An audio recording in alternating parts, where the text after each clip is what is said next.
Hello all. So in the last session we have started with working on classification algorithm. We have seen one classification algorithm which was KNN. So today in the session I would like to talk about another classification or the most important classification algorithm which is called as decision trees. Okay. Now, when we talk about decision tree basically is also a supervised machine learning algorithm. Again, this is also used for both classification and regression. But again, most probably we will be using decision tree again for classification. Okay, so it is basically a structured flowchart kind of algorithm where we have so many nodes. Okay, so the each node represents a decision based on the input features that we have, and followed by these nodes we have some branches which will actually gives us the outcome of the definition decision made, and then we have finally the leaf nodes which represents the class label. Okay, when I talk about classification, decision trees is classification, the leaf node represents the class label, and then when I talk about regression as decision tree, each leaf node represents the value of the final outcome. Okay, so we have nodes, we have branches, and then we have leaf nodes. Okay, so this is the simple structure of the decision tree algorithm. So I have a decision node, the top node which is called as the root node, followed by that I have branches, and then the branches leads to the subtrees. Okay, each subtree corresponds to one decision node and the leaf nodes, and then finally the final outcomes are called as leaf nodes, which are nothing but the class labels that we use for classification or the values that we use for regression. Okay, now these are the 4 points that we have to understand when we talk about a decision tree. So the root node is nothing but the starting point. The root node is nothing but the starting point in the decision tree that actually represents the entire data split and how that the entire data set is split into subtrees based on the decisions taken depending on the characteristics of the features. Okay, now the decisions nodes are nothing but the immediate nodes that we take. As you can see, the decision nodes are nothing but the immediate nodes that we take from the root node, and then depending upon the features we evaluate them and then split into subsets. Each subset actually corresponds to a condition on the feature. Okay, then finally we have leaf nodes which are nothing but the terminal or the exit nodes which actually provides the output. Leaf nodes represents what? Output. For classification, as I told you, we have class labels assigned to it. For regression we have the continuous value assigned to it and the output. Okay, so branches are nothing but the pathways which are connecting these nodes, decision trees, subtrees, and all that. Okay, now let's look into this particular data set which is most important and popular when we talk about decision tree. Okay, so this data set is all about predicting whether a person can play tennis or not depending upon the weather condition. Okay, now when I look into this particular data set, I have 4 input variables. Okay, one is outlook, second is temperature, when third one is humidity, fourth one is wind. So depending upon these 4 important features, I will decide the class label for tennis, which is my output, whether I say they play or not.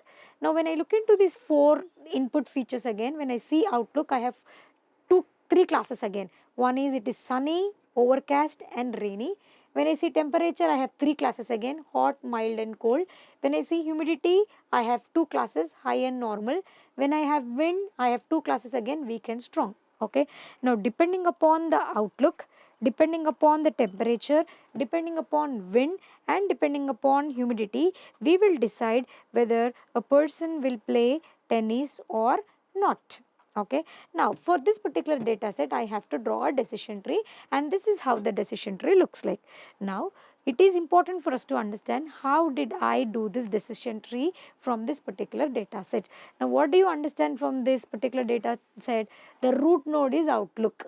Okay, so I have 4 input features where I have seen outlook is prominent. Okay, how do I choose outlook is prominent? We will see how do I how did I choose outlook to be prominent. Okay, so here I see that outlook is prominent. Again, outlook has 3 categories: sunny, overcast, and rainy. Sunny, overcast, and rainy. Now what I do is, after I split outlook parameters, I again go for checking the humidity, temperature, and wind depending upon these 3 conditions. Humidity, wind depending upon these conditions, and then finally I'll decide on what conditions will I play tennis and in what conditions I don't play. Okay, so from this you can observe that when it is sunny and the humidity is normal, you can play tennis. When it is sunny and the humidity is high, you cannot play. When it is overcast, always you can play, there is no problem in that. When it is rainy and the wind is weak, still you can play. When it is rainy and the wind is strong, you cannot play. Okay, so this is how I have prepared the decision tree from this data table or data set. Now we have to understand how did I do this decision tree. Okay, so to make you understand more clearly, so this is another data set that I have taken. Okay, so I want to predict whether a person will have risk of heart attack or not. So the major parameter or the root node that I have taken is age. Okay, so when I say age is in between 18 to 30, generally there is a low risk, but still I have to consider the other conditions as well, right? So if the age is less than 18, but the second parameter other than age I want to consider is weight. If still the age is 18 and if the weight is less than 60, low risk. If the age is less than 18 but the weight is over 60, then I say high risk for stroke. Okay. Similarly, smoking is another parameter. Greater than 30, no risk. Greater than 30, no smoking, low risk. Greater than 30, smoking, high risk. Okay, so understanding the risk to prevent the heart attack is very important for us when we go for predictions. Hence we design this decision tree and see how the predictions are being made. Okay, now let's see how does the decision tree actually work, or how did we build the decision tree from the given data set. Okay, so there are 4 steps for us to understand how the decision trees are classified. First thing is you have to understand how the best feature is selected and how do I split that.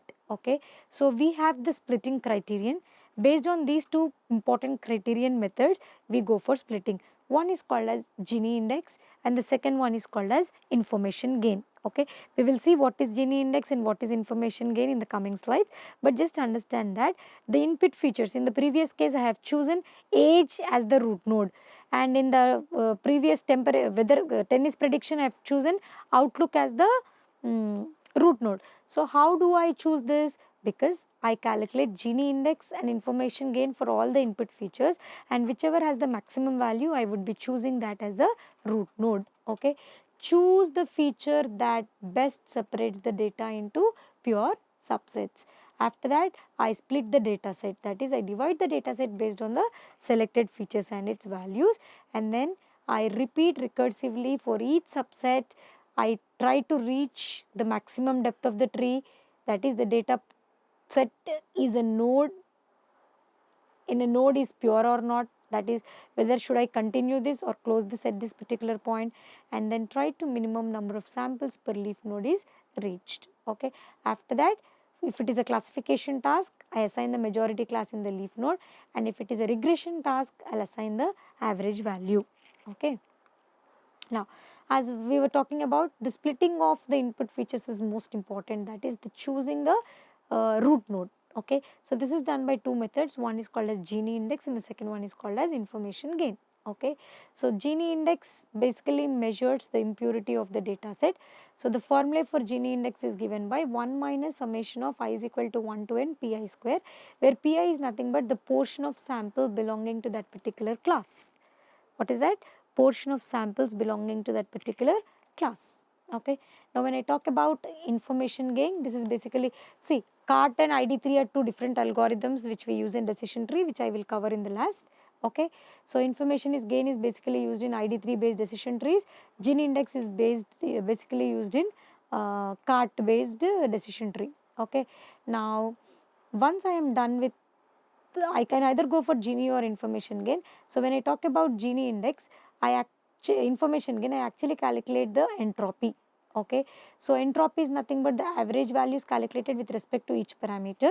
So Ig is equal to entropy of parent. That is, if suppose I am working on a data set which is considered for children and parent, so entropy of that minus summation of samples in child by samples in parent into entropy of child. Okay, this is one simple example that I've taken with respect to a sample data set, okay, which is considering parents and children. In our case, when we talk about tennis data set, entropy of outlook, entropy of wind, entropy of rain, entropy of, okay, so you can choose that entropy with respect to each. I want to calculate the information gain.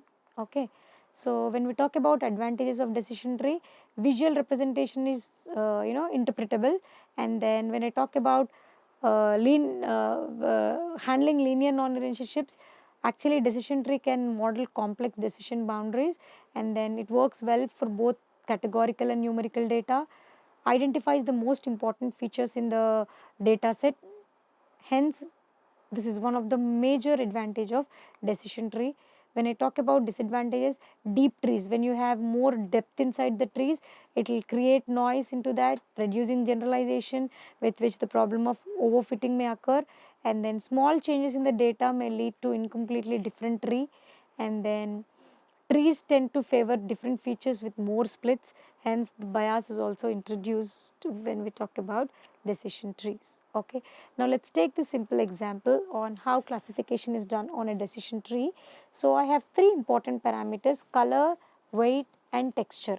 So depending upon color, weight and texture, I want to classify whether it is an apple or orange. So first we have to choose the root node, split based on the color. Okay, so I've given importance to color here, so I choose the root node based on color, and decision nodes are actually further split based on the weight and texture. Okay, leaf nodes are nothing but the results, that is whether it is an apple or orange, based on color, weight and texture. Okay, so this is how a decision tree would be made. So texture less than 0.5, Gini index, based on Gini index, how many samples did you take and what is the class of apple that you, what is the class of fruit that you got. Okay, so this is how the decision tree would be automatically constructed from the data set that you give. Okay, so there are different types of decision trees as I was talking about. One is ID3. So Ross Quinlan developed this ID3 algorithm, which is shorthand for iterative dichotomizer. So this algorithm will actually leverage entropy and information gain to metrics to evaluate different kind of splitting which happens in the decision nodes that we do from the root node. Okay, and the second one is C45 algorithm. This is also considered as later iteration algorithm, also developed by Ross Quinlan. Okay, so it can use information gain or the gain ratios to evaluate the split points within the given decision trees. And then finally we have CART. So ID3 is basically used in Gini index, and for CART is basically used for Gini index, and ID3 is basically used for IG calculation. Okay, so when we talk about CART, CART actually is the abbreviation for classification for regression trees. Okay, classification and regression trees. Okay, so this is what this was introduced by Leo Bremen. So this algorithm basically utilizes Gini impurity to identify the attributes for splitting, and then Gini impurity actually measures how often a randomly chosen attribute is misclassified, and then when evaluating Gini impurity, a lower value is more ideal. The lower the value is, the ideal it has to be considered. Okay, so ID3, C45, C4.5 and Gini CART are the three important types of decision tree, where we use CART for Gini index and ID3 for, as you can see, we have used CART for Gini index and we have used ID3 for information gain. Okay, we'll talk about how decision tree works with respect to an example in real time when we are working on the experiment once we are done with the theory sessions. Okay, thank you so much.